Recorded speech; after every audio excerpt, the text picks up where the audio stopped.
What is your return on result? Everything that you do with your time, your money, your God-given gifts and abilities should be backed up, should be used to help you get closer to what you want. I've talked a lot about in my book and just a lot in content the importance of your why. Like, what is really, really important to you? If this was your last day on earth and you had to share what you've learned with the people that you love the most, what would you share with them?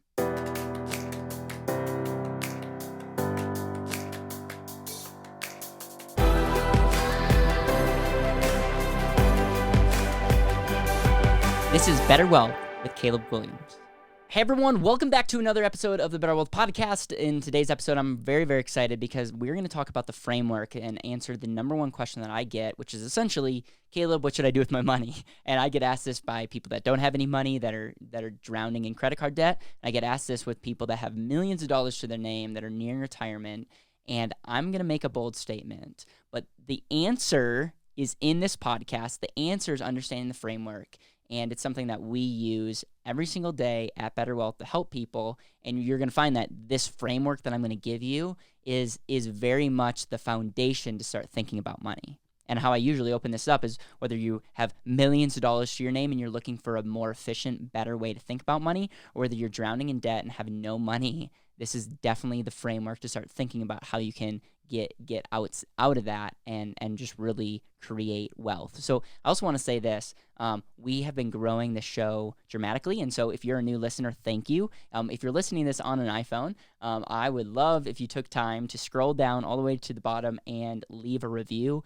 Every person that reviews this show helps other people find this podcast. If you're watching this on YouTube, liking this video always helps, and then also just like sharing this with other people. I know that this episode is going to be shared with a lot of people because I'm really giving the foundation, the framework, and almost every single person in America, let me rephrase that, every single person in America needs to have this mindset. It's not something I was born with, it's something that I've learned. My hope is to make this super actionable and super understandable. Okay. The other thing that I want to say is if you're watching this or listening to this and you're like, wow, I want to learn more, but like, Caleb, you have so much content. Where do I begin? To answer that question, we actually made a landing page just for you. You can go to betterwealth.com/podcast. It's betterwealth.com/podcast, and it's going to give you the best place to start. It's going to share with you my story. It's going to give you some of the best episodes. If you want to learn more about the and asset, it's going to give you kind of the path on how you can best learn that. Because I know that if you're just coming here, you might have great intentions, but I know the amount of content that we're creating can be overwhelming. And so betterwealth.com/podcast is the place to go. All right, so the framework. What we're going to do is we're going to take a step back. We're going to look at 3 areas. My goal is to make this incredibly simple. Because one of the biggest problems that we have is we overcomplicate things in our business. And so simplicity is the key. So that's my goal in mind. I want everybody to have an understanding of what they can do right now to help them live more wealthy and a more intentional life. Because at Better Wealth, we believe living wealthy or having a better wealth is being able to live more intentionally now and the future. I want you to think about that. If you're not living intentionally, you're not wealthy, and I don't care how much money you have. Okay, step number 1, get super clear on your ROR statement. Now, if you ask a lot of people what their ROR is, they're going to think about rate of return. They're going to think about maybe return on risk. And ROR for us is very simple. Write this down. Return on result. What is your return on result? Everything that you do with your time, your money, your God-given gifts and abilities should be backed up, should be used to help you get closer to what you want. I've talked a lot about in my book and just a lot in content the importance of your why. Like, what is really, really important to you? If this was your last day on earth and you had to share what you've learned with the people that you love the most, what would you share with them? Like that's an exercise that people can do to get crystal clear on what's important in their life. One exercise that I just like doing quite frequently is just realizing that we have one life and just remembering that we're going to die someday. And I want to make sure that my life is lived well. What does that look like? Another way to get this, and these are all questions for you to think about because I want you to write down your ROR statement. If you're driving, keep your eyes on the road, but I really want you to reflect on this ROR statement. So another way to get here is if money wasn't an issue at all, what would you be doing? Another way to answer this question is how do you define financial success? and really get clear. Like, is your definition of a financial success because your father-in-law, or because your buddy, or because your financial advisor says that, you might be able to retire at 5 years early?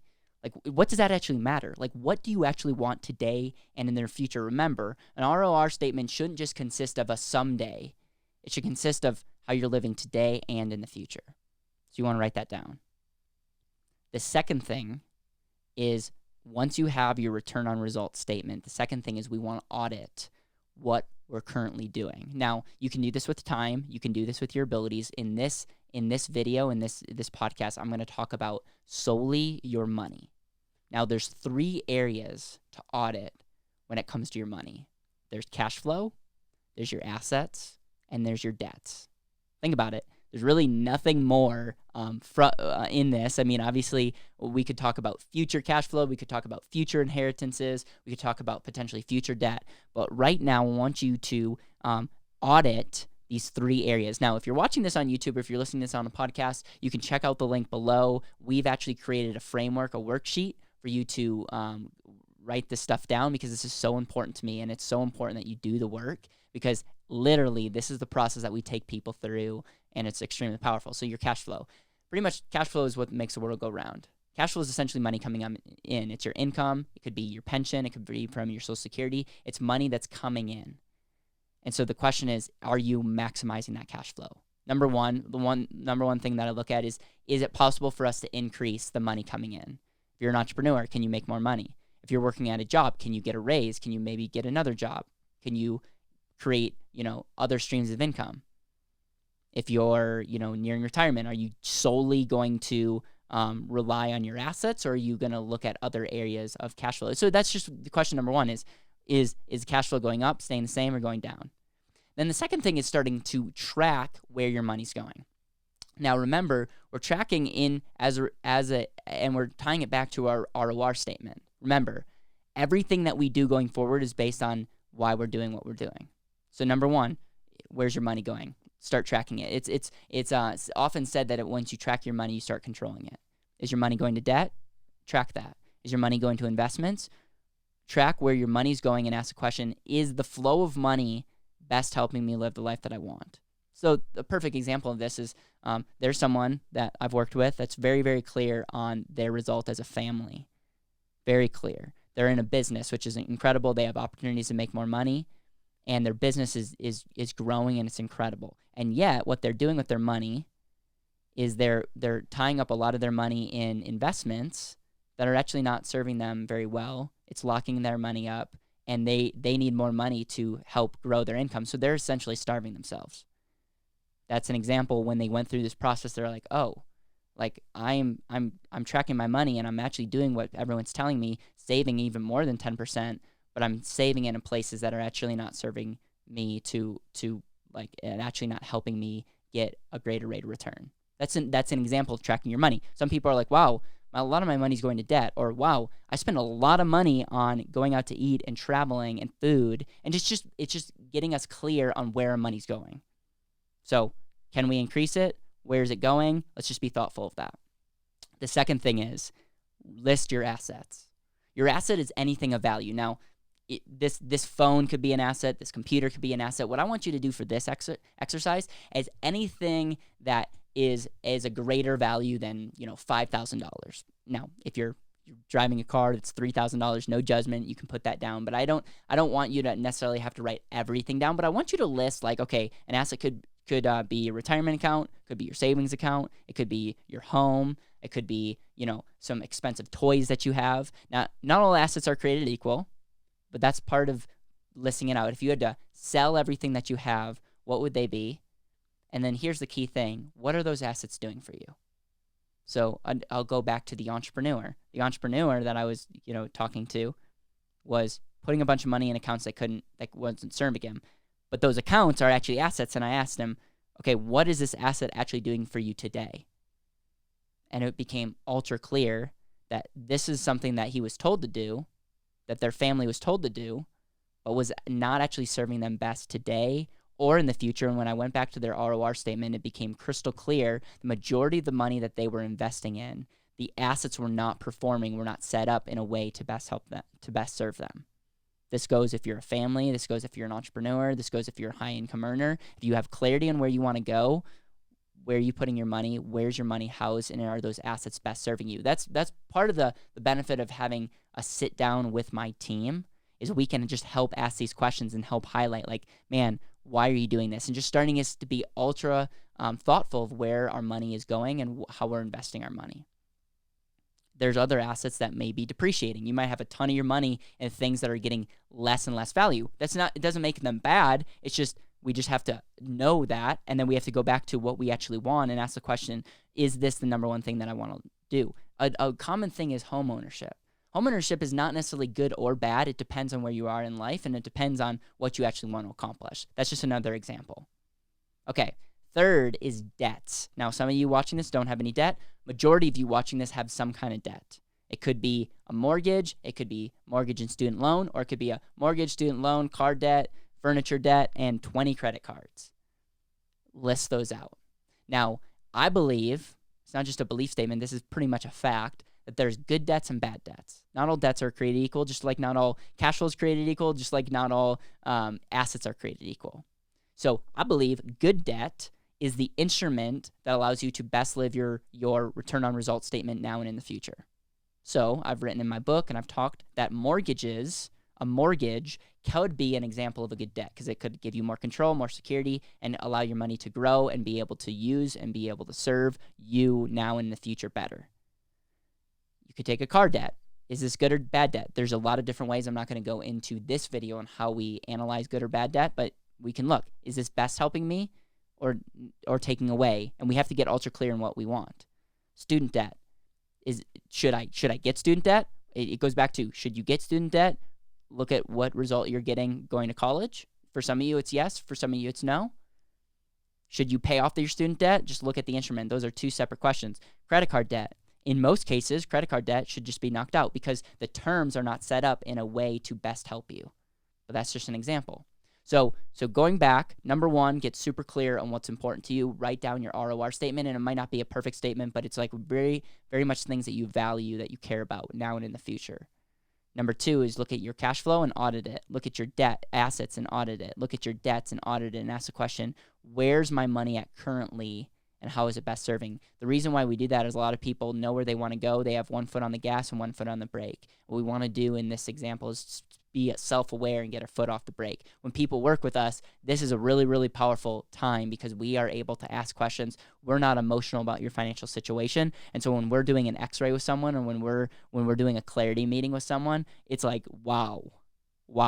It's one of the most powerful things that we can do for someone is to take them through that process. The third area, once you get clear on that, once you have clarity, once you know where you're at, self-aware, now it's creating a strategy on how to best use your time, your money, and your abilities. See, note that I included time and abilities. A lot of people, when they're talking about money, they just want to talk about your money. Well, money is just a tool. Money is a straight-up tool to help you live now and in the future. A lot of people devalue their time, and a lot of people devalue them as their number one asset. And so what I want to do is I want people to seek, okay, where do you want to go, and how can we best use your time today and in the future? How can we best use your money today and in the future? And how can we best use your God-given abilities today and in the future to live that result out? I'll tell you, some people decide to quit their work. Some people decide to double down on what they're doing. Some people decide to get ultra clear on focus on the 20% that's actually bringing in the 80% of revenue and try to double down on that to create more wealth. Some people say, wow, I've been in the rat race. I've been chasing things that don't even matter. Some people have taken less money because they've been able to create more fulfillment in this life. What's interesting is we have a clear understanding that we have one life and that time is super valuable. That money is a tool, not just to serve us, but to serve others and to really create that platform, that foundation. It becomes ultra clear. So what I love is we create strategies, and some people nearing retirement want to use their money, want to be able to use their time in X, Y, and Z. And so we're creating a risk management strategy on how to take your assets and how to best transition them into a future cash flow that's, helping you not have to work and create money from your cash flow. Some people that are just getting started want a strategy on how to best pay off debt. Some people want to invest in their business and also grow money for the future. It's like it all depends on where you're at, but you can create a strategy with products, with time, with right strategy to best help you live now and in the future. And so, in summary, and there's going to be more videos going deeper in each one of these areas, but in summary is get super clear on what's important to you. The second thing is get ultra clear on your cash flow, your assets, and your debts, and ask the question, are these best serving me now? And then the third area is create a strategy around use, because your greatest financial need is using your time, your money, and your abilities to help you live a better life today and in the future. And so that's it. That's the framework. And we are very clear as a company, this is where we're at. We're very clear that this is how we can best serve you. If you're new to BetterWealth, we have the ability to take you through an x-ray, which you can look at the link below. If you're listening to this, we can take you through an x-ray process where we get your information. We take the time to do this properly, because we know as a company, if we do this well, the right kind of people want to go deeper with us. And so we truly want to be able to give you this away, and I'm doing this video so that you can do it yourself. If you want to do it with a team, you can find some link to sign up for an x-ray call, but the x-ray call is essentially this same process, but you do it with someone that's not emotional about your finances, that can actually show you, and we actually figure out a way to model and give you a one or 2 page report. It's changing, but a 1 or 2 page report that you can actually see for yourself what's actually going on with your life. And it can give you the roadmap on what the next step is with your time, your money, and your abilities to live more intentionally now and in the future. Thank you so much for listening to the BetterWealth podcast. It would mean the world to me if you could hit subscribe, leave a review, and share this with the people that you know and love.